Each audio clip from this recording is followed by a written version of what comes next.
And I'm going to share the screen. So oh, never mind. Don't look at my emails. Wait, don't look at that either. Hold on. Can't see, we're okay. Okay. I don't see anything happening. Yeah. Oh, okay, good. Let me press share screen because I didn't yet. I thought, wait, hold on. Okay. Okay, there we good. All right, here we go. So the Torah portion for this week is Vayakhel and Pekudei. And it was I'm trying to think what can we pick for our discussion today.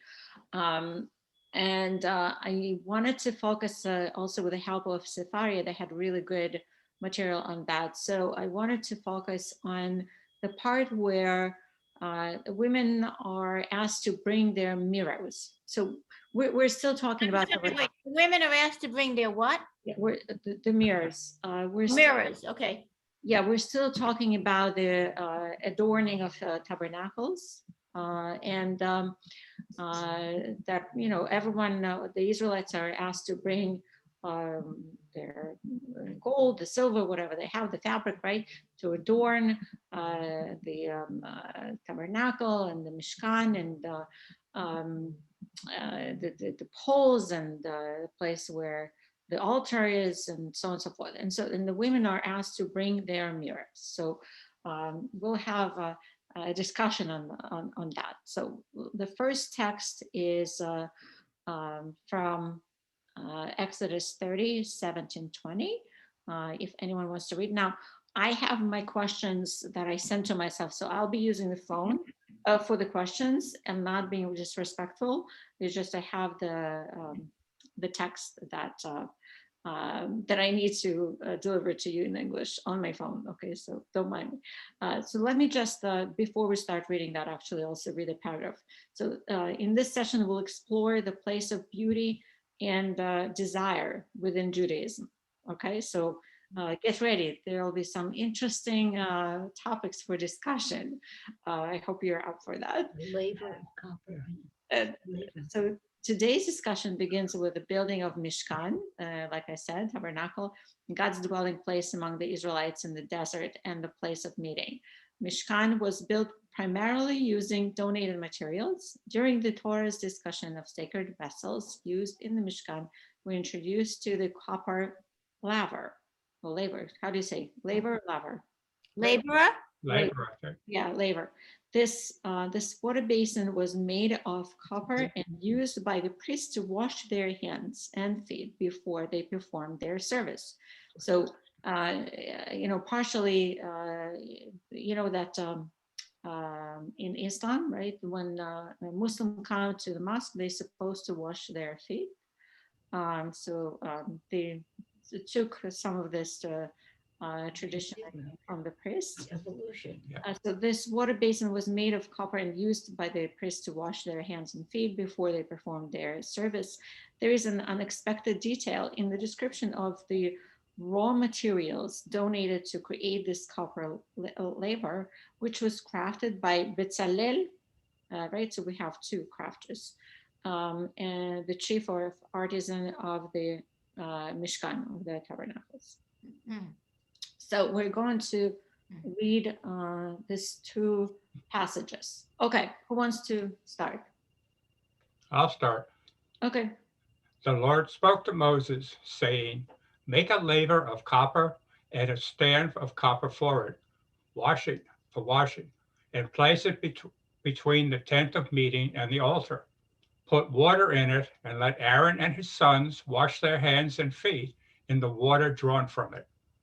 When they enter the tent of meeting, they shall wash with water that they may not die, or when they approach the altar to serve, to turn into smoke and offering by fire to the Lord. And one more paragraph. He made the laver of copper and its stand of copper from the mirrors of the women who performed tasks at the entrance of the tent of meeting. So regarding the mirrors, I mean, it doesn't quite make sense, right? The mirrors, as we know now, there's no really copper, and it's a glass. So it's interesting to note that in this second passage, it specifies the source of the materials donated to the laver, and something that is not mentioned with other Mishkan vessels.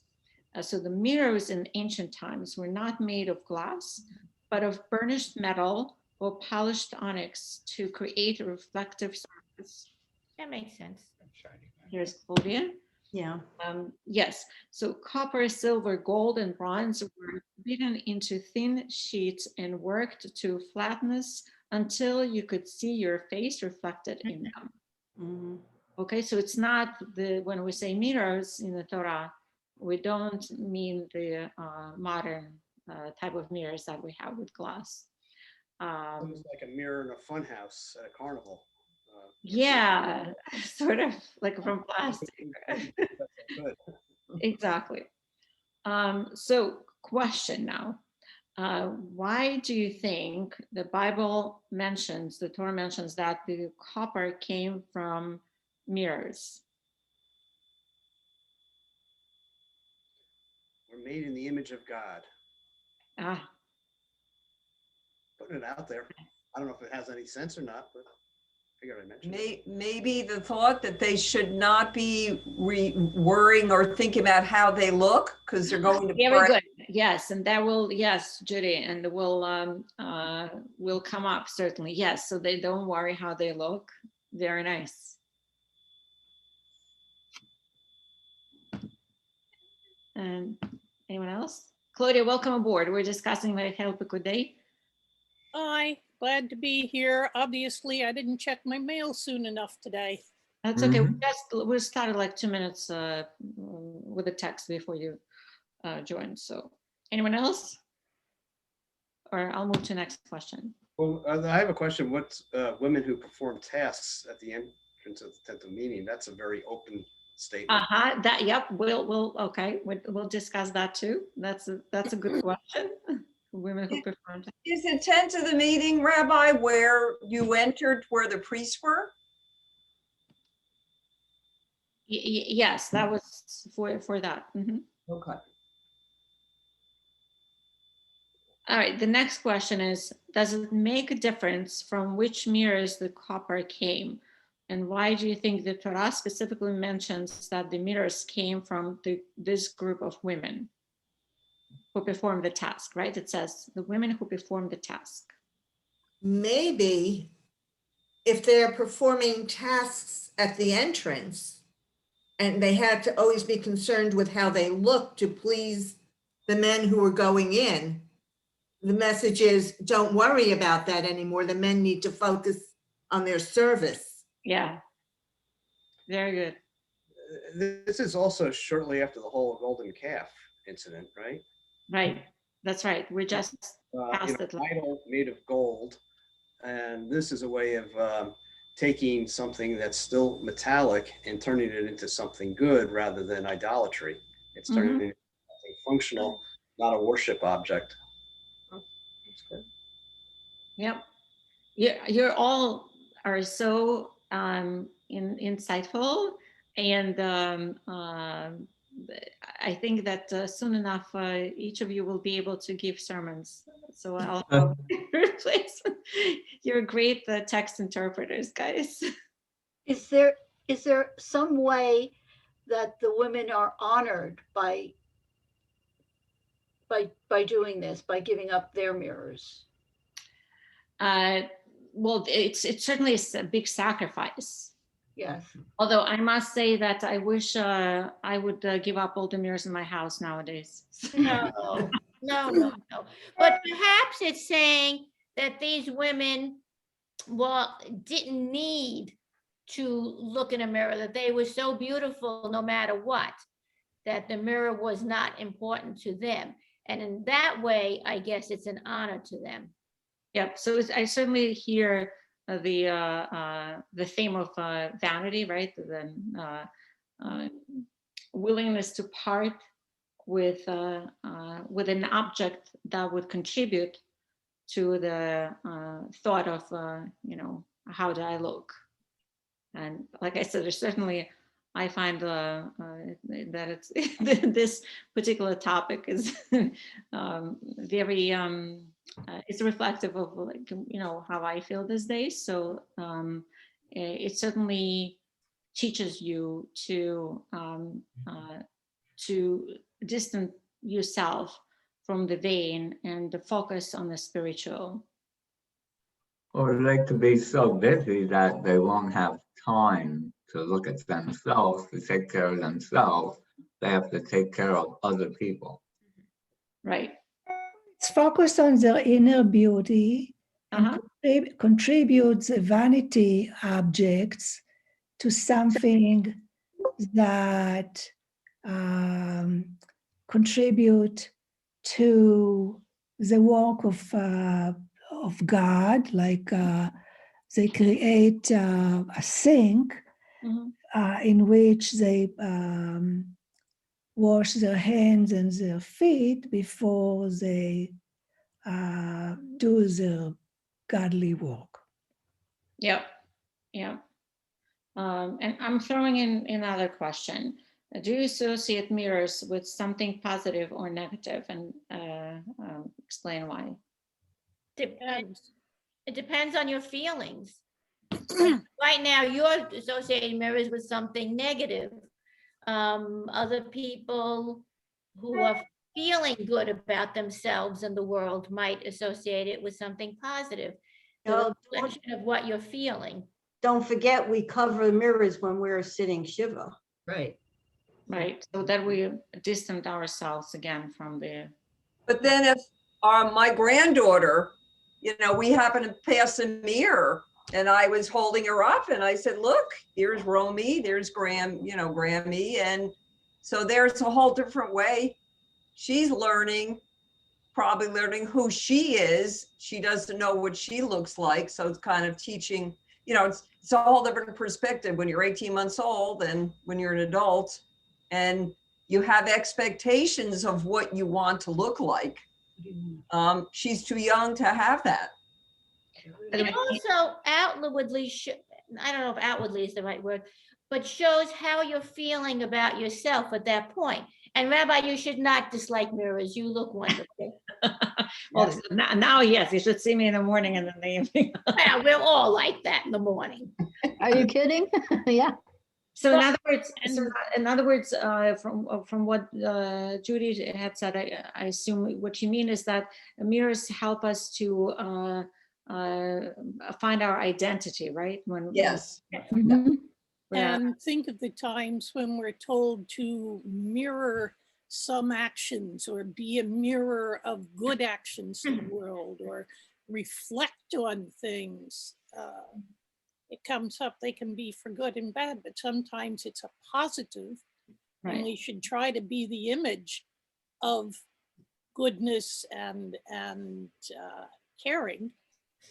So it's when not you look always that we're staring into it to be vain. Sometimes we stare into it and we can see how to reflect, or we can converse almost with ourselves to think how we should act. Right. In the mirror you look and it reminds you of your inner life. If you look sad or mad, it gives you an opportunity to reflect on how you feel and readjust. Sometimes just smiling make you feel better, because when we smile, actually it activates some serotonin in our brain, which makes us feel good. So if you feel very bad, sometimes it's just good to look at yourself and smile at yourself with compassion. That's a great advice. It is great advice. But I also understand that people say you don't, like, when you look in the mirror, you don't in fact really look like that. That too, like, in other words, the image in the mirror is not necessarily the way you look to someone else.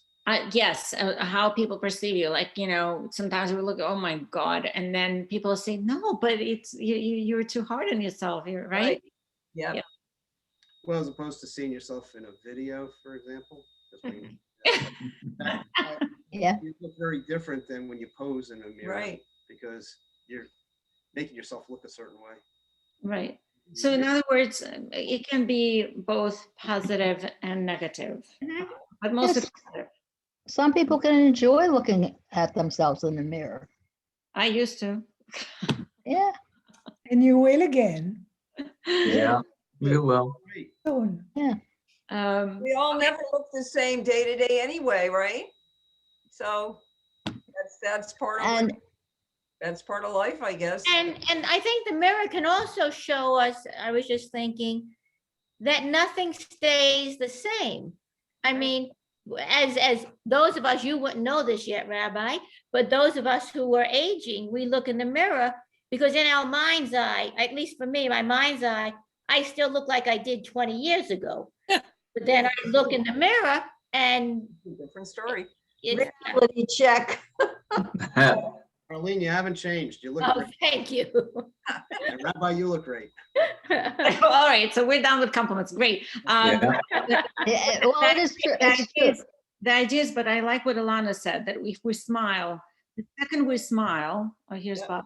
The second we smile, not only it gives us a positive energy, but I think it also transforms our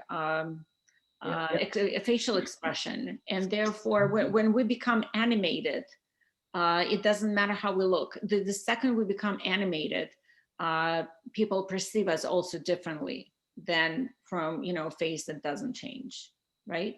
And it can be animation, if we have a hard time smiling, we have something, whatever, but even our eyes, because if we smile inside, even if we can't smile physically, but we smile inside, our eyes get that spark that people recognize also, right? Yeah, if you smile at somebody else, you give a message. I'm pleased to see you. I'm enjoy seeing you. And you can do the same thing for yourself. And that is one of the things that I actually like about American society, fake it till you make it, like you smile. Americans, more than anyone, I think, in the world, are used to smile no matter what, right? And, Yeah. and The only problem is masks. Well, Right. I was just gonna say, I find myself smiling at people even when I'm wearing my mask. And then sometimes I think, silly, they can't see you. yes, they can. Well, they They see can. your They can see the eyes. eyes. The wrinkles by the eyes and also the spark in the eyes.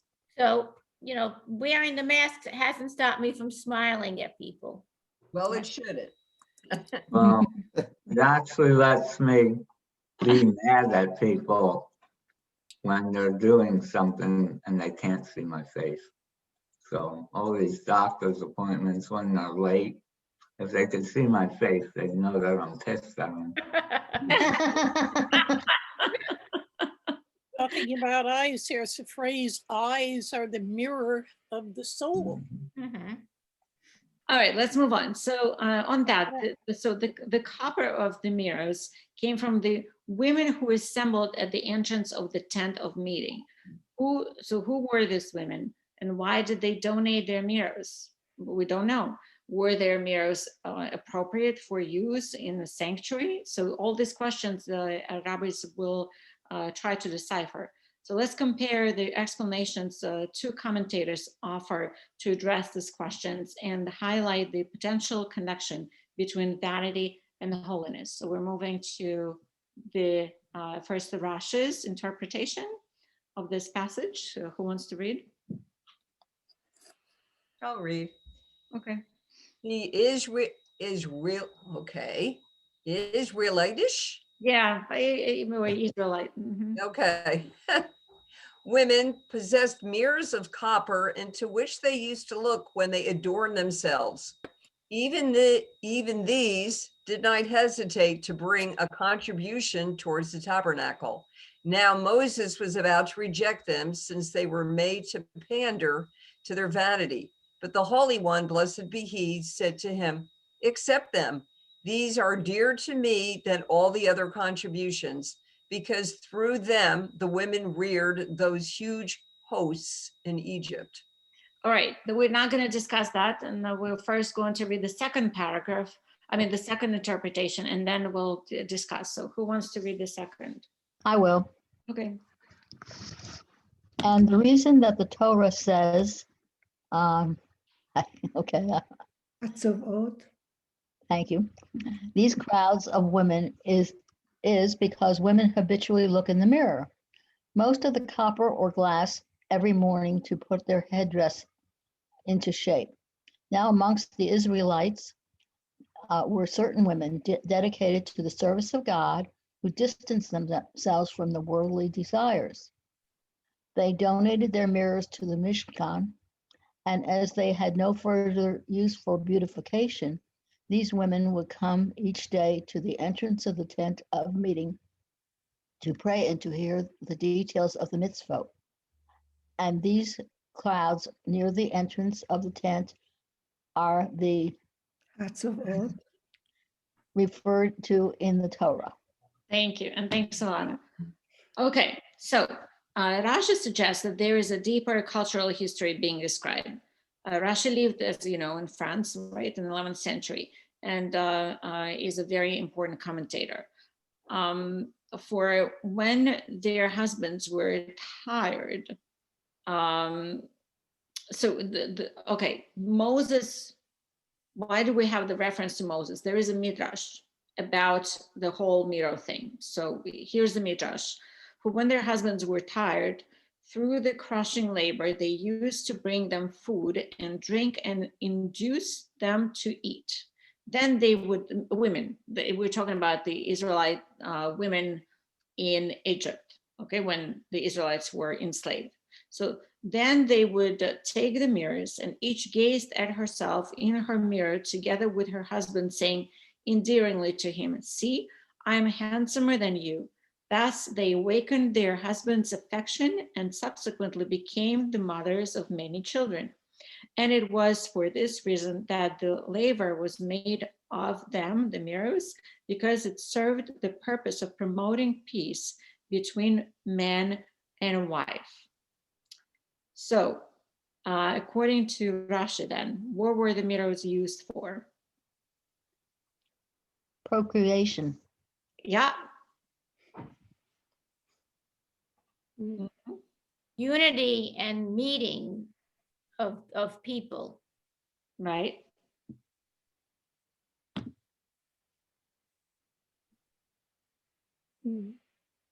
What do you think about this? What do you think about this midrash? It's actually a very famous midrash, right? Remember how Pharaoh was scared that the Jews were multiplying in spite of all the difficult conditions, and so hence this midrash, how they managed, despite of the difficult conditions, to still have so many children. They made themselves beautiful for their husbands. They used their mirrors. Yeah. Right. According to this midrash, right? And but they would look together. They would have not just by themselves, but they would bring the husband so that the husband sees the reflection of himself and the woman and get excited somehow. You know, like it's like the foreplay kind of, I think, description of sort of a foreplay. Mm-hmm. Which is a positive thing in this case, right? Because they used it for the purpose of getting pregnant, but also, and we'll see further also as we discuss, and is something that sometimes comes up as a topic with my friend who is a very devout Catholic, the difference in the attitude towards sexuality in Judaism and in Catholicism. And Catholicism, right? That we don't have the taboo on this topic. The opposite, it's quite open, and you know, as long as we're not sinning, it's actually something that rabbis sometimes also discuss in Talmud, and it's definitely not a taboo. Quite the opposite, because of the idea of procreation. It's not. We're not looking at it as the first sin, right? Like the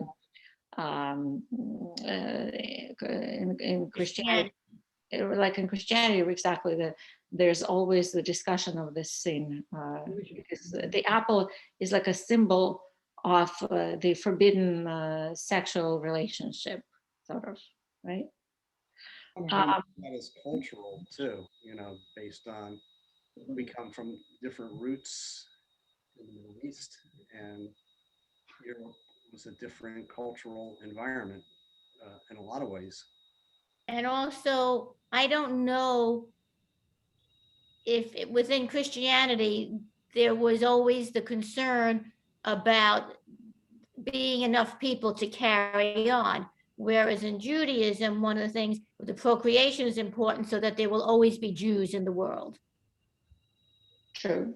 That's true, but I think what's happened though in recent times is that there have been less Jews. Yeah. And I'm wondering, what's happening here, Is there a reflection going on with our thoughts and Torah and things like that? Well, first of all, people are getting married later on in their lives, right? They're busy with their careers. So that in itself already makes the conceiving more difficult. It's not a secret to anyone. So that's one. The second one is as we actually have better conditions and perhaps we can afford it, but like myself, I didn't want to have more than 2 children. I'll be honest with you. Maybe it's selfish, but I thought it was enough. So people don't have as many children now. So That's not the There's case in also the Israel. feeling It's that- different. One at a time. It's different in Israel. Yes, it's different in Israel. It's true. First of all, you have the Orthodox Jews. They just have a multitude of children. But even the secular Jews now, it doesn't matter. Even the women, like engineers, doctors, they have. When in the United States, you have at least 2. They have at least 3. Three is the old 2 in Israel, and now many of them have 4. Yes, many have 4. Ilana, you're absolutely right, but it's also a different mentality towards the raising of children. Israelis are much more relaxed. The children are sort of like given much more freedom, I think, in Israel. It's a completely different attitude. They sort of like running wild and they're raising themselves sometimes, right? The parents are not stressing as much on all the outside activities and so on and so forth. I'm not sure. I think they're The parents are more in general. It's definitely what I observe. It's just more relaxed way of raising children. And by the way, when we had a speaker, a very successful woman entrepreneur from Israel, she spoke to the group of APAC rabbis, and her hypothesis in her book to the success of the Israeli high tech is because children are given more freedom of decision making, and they're not as supervised as in America or any other country. I don't know if you agree with that, but that's her hypothesis. That makes sense. I think there's also a sense of faith, even amongst the secular Israelis, because they're kind of naturally optimistic. And I think it goes back to our 40 years of wandering in the desert, where we had no idea what lied ahead as our ancestors, yet manna was delivered to us. We received everything. And I think it's maybe in our DNA, whether we're very observant or very secular. And what we came up with discussion with my friend, we thought that Israelis are not as stressed about their financial future. If here everyone is like, contributing to retirement and making sure that you have money for the retirement, Israelis are much more relaxed. Maybe they shouldn't, but sometimes it's a little, I feel irresponsible, but yet I don't know if Ilana will agree with me, they're not as stressed as what's going to be when I retire. They live more or less with the present than thinking of the future. But also, is the Israeli government the same as in the United States? You know, it's what drives them, what drives us as Americans to save like that for retirement. What's the situation in Israel? I have no idea of what the government does or doesn't do to help the people.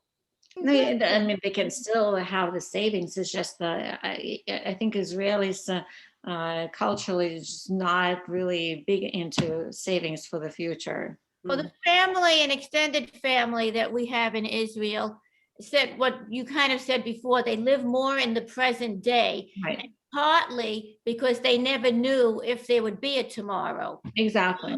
Live Right. for today, you know, because tomorrow might not be. And people tend to do things a lot quicker, getting married quicker, having children quicker. When Elizabeth was in Israel for a half a year, she was sort of seeing someone, and the family that we have that used to live in Israel said to her, be careful, because it sounds like he's getting ready to ask you to marry him. And she was like, whoa, what are you talking about? And so, you know, culturally very different. Right, right. Okay. Also, like some of my children's friends, so they're in their late 20s, they don't like the way the world is going at the moment, and they're concerned about bringing children into the world. So that and many are concerned about the world has too many people, the zero population growth. So a lot of people feel that ethically they maybe could replace themselves, but they should not have others to strain the resources. And at least Western Jews and the liberal Jews have kept that in mind. It's a factor in their choice often. Right. All right. We debated. Next question. What do you think of Moses' rejection of the mirrors for use in making a holy object? And why do you think he reacted the way he did? Where is that, Rabina? What do you think? Well, remember Moses? Moses like, well, Moses like, I don't think it's appropriate, according to Rashi, that he didn't think it was appropriate to use those mirrors. And so why do you think that he reacted the way he did? Maybe he felt that something that was used for such vanity and in the end, you know, sexuality and all didn't belong with holiness. Right. Right. That's it. I mean, that's basically the answer to the question. Thank you. And the third question is, Rashi tells us that God said, these are dearer to me than all the other contributions. So how does that change your impression of Moses' response? And how does it change your view of the mirror's purpose? I think when the mirror becomes a holy object because they are giving something of themselves. Mm-hmm. That's not, whereas things that are very valuable like gold and silver and jewelry it's like extra stuff, but this is kind of something that they use every day. That's becomes a part of them. Not only that they use it every day, but it's so important to them that sometimes it maybe even becomes the focus of their life.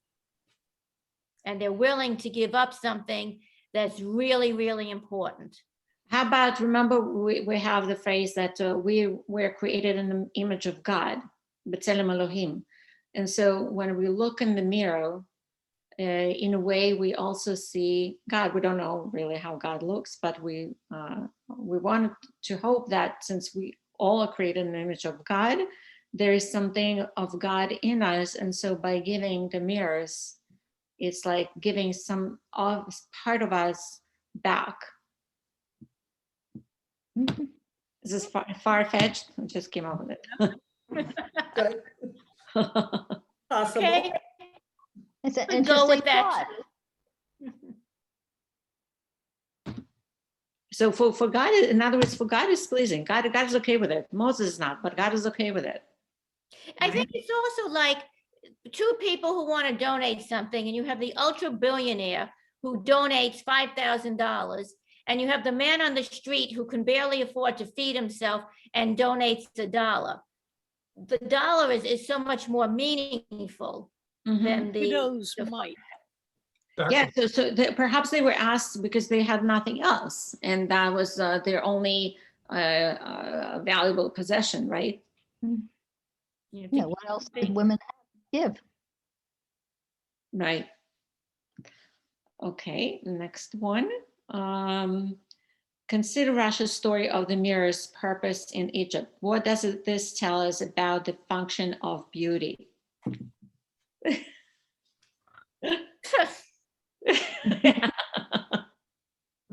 Oh, You can go a lot of different ways with that one. Used for procreation. Well, but before we procreate, I mean, let's hope, it also gives us pleasure, right? And beauty is in the eye of the beholder. Right.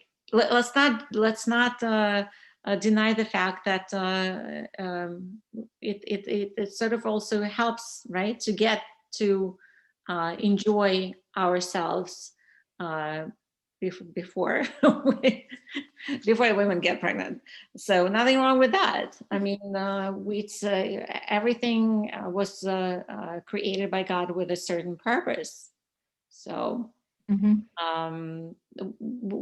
shouldn't be prudes and ascets, right? I mean, we have the food to enjoy. We have art to please our eyes, and books to please our brains, and we have sex to please us physically. Nothing wrong with that, no matter the age, from what I understand, right? And where would a batch of Jews begin absolutely. if Esther wasn't beautiful? Right. Well, our expert in psychology, Ilana, what do you think? Can you repeat the question? Yes, hold on. Let me pull it up. Consider Rasha's story of the mirror's purpose in Egypt. What does this tell us about the function of beauty? Well, it's a relationship enhancer. Very good. So it's it promotes attraction, and attraction promote intimacy, and eventually intimacy promote procreation. Right. I So wonder if we had it serves to perpetuate our species. True, but Ilana, did you hear what I said? That nothing wrong with getting some physical pleasure in this world, right? And Right, maybe right. Oh, it's essential. It's essential. Right. It's not just for procreation. The pleasures that we get from each other, and it's nicer if if the bodies are God's fit eyes. and healthy. it's kind of use what you got to get what you want. Now the truth. But you know what? I had an aunt, may she rest in peace, who was ill, and she used to tell me, look good, feel good. And I kept that motto in my head when I became widowed, because she was also widowed young. And she's like, get yourself up every day because you'll feel better. And I think that's true. Look, Your aunt was very wise. yeah. I wonder what Dr. Ruth would say to contribute to our conversation. I was He's just saying, thinking, go get it, girl. I was just thinking the same thing, Rabbi. Yeah. She has given us so much as far as being with others in certain ways. Right. I do think that there, speaking as a guy, there's, I think I am. Yeah. That there's a difference. We as our gender don't really know. We don't really notice lots of things about makeup and clothes and all these things. I mean, that's just, I think, the way we're programmed. But what we do notice is the smile, the look in the eyes, and the nonverbal communication that comes across to make a woman attractive that I think is unfortunately sometimes lost on women. They think if they just dress up, with lots of makeup and everything like that, that's it. And I think there's some more basic communication that really makes for attraction. Oh, But Don, for those- ladies, don't we love what Don just said, right? for those women to make themselves up, make them feel more confident, more happier with themselves, and helps them to be nicer, smile, Yes. treat others with kindness, I because was they just- feel good about themselves. Perhaps, Wait, Bob, Arlene, I'll take Bob and then you. Sure. okay, just as we're discussing this, I wonder if God maybe had in the back of his mind that he would rather us look at each other instead of the mirror. Ah. All right, I like that. Focus on each other rather than on ourselves. So we give up those mirrors so that we can focus on others. I like that. And Arlene? I was just going to say that sometimes it's also when I was sick and going through chemo, I never used to wear makeup before that, but at that point, I always made sure when I went out that I was wearing makeup and my hair was done and all that. And I did that. I mean, I was hoping Alan would like it, but truthfully, I couldn't care less because I did it for me. Right. And it was a sense, and that was what Alana was saying. It was a sense of making me feel good and more confident about myself. Yeah, Mm. I 100% agree. Tony, as a matter of fact, could care less. Like he would walk in on me when I'm just prepared, like today, when I was, don't walk in on me like that. I don't want you to see me. And he's like, what are you talking about? Like he could care less, so you're absolutely, well, but it's also, we're lucky that we have husbands who are, who don't care, about that. So that's really lucky. So I'll read this one more thing that explains this passage. So according to Rashi, Moses says that the mirrors were used for vanity and are therefore inappropriate for the Mishkan. But God says to accept and cherish them because these mirrors were essential to the survival of the Jewish people. This text praises the women for using their beauty for the good of the nation. And then we looked at the Ibn Ezra's explanation. So if you remember, it's right in front of you, right here in the screen. So Ibn Ezra's explanation. So question to that. So according to Ibn Ezra, why did the women wish to donate the mirrors? Why would they wish to donate the mirrors? But they were no longer going to be worried about earthly possessions. Also, when I read this almost sounded like the beginning of, I don't know what you want to call it, nuns and sisters within Christianity. The role of the woman that these women were taking. Well, it says they were dedicated to the service of God. Right, which is like that means they chose to dedicate themselves or perhaps their families. You see the various sons who are given, you will grow up and you will serve the temple. Is it possible that the parents also could dedicate their daughters to such a service, or a promise to God, give me this and my daughter will serve you all her life? Not that it isn't, I've never heard of that in Judaism. And again, it just sounds to me, that when Christianity came, they took this and that's where the order or whatever of nuns came from. It's just like the role of nuns in Christianity. There is. Well, in paganism, we have women priestesses, right, who would also serve in the temples, like in Roman culture and Greek culture. They would be women priestesses, but they would perform, certain I would say like sexual dances or other things, right? So it's not the same. There's also the, But in many cultures, there seem to have been women as well as men who dedicated themselves to the service of their deity.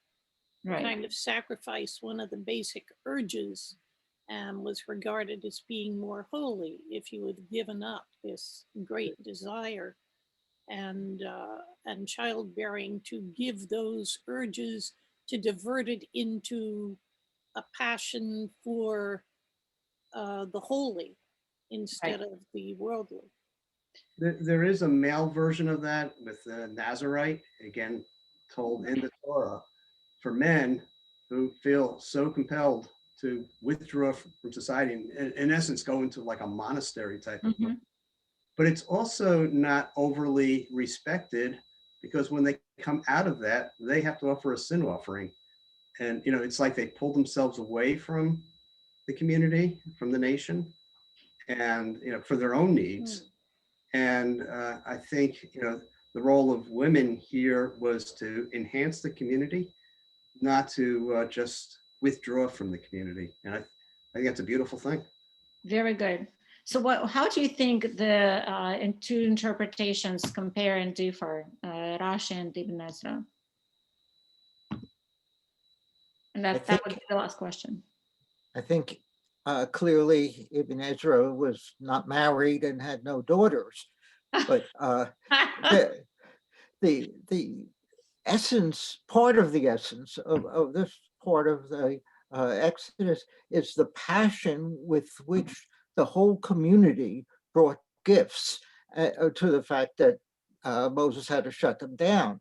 And I think, Rabbi, what you alluded to before is that women did not have a lot of personal wealth. So what they could give was their mirrors. And I don't think that Rashi was saying that the women were going to give up all of their earthly, all of their desires. I mean, they just weren't going to have the mirrors. Here it's being said that they don't need the mirrors, because the reason for looking in the mirror and looking good is to satisfy yourself and have a good time. And these women were no longer going to be doing that. But by the way, you know, the fact that they give up their mirrors, it doesn't mean that they may not be able to acquire new ones. Well said. I mean, knowing myself, I would certainly, you know, contribute to the Mishkan, but then try to get a new ones. I love that. Still water. Sword blade. You can see yourself a skinny slice at a time.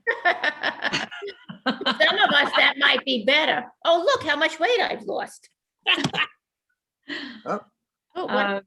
Very sharp idea. Oh, Don.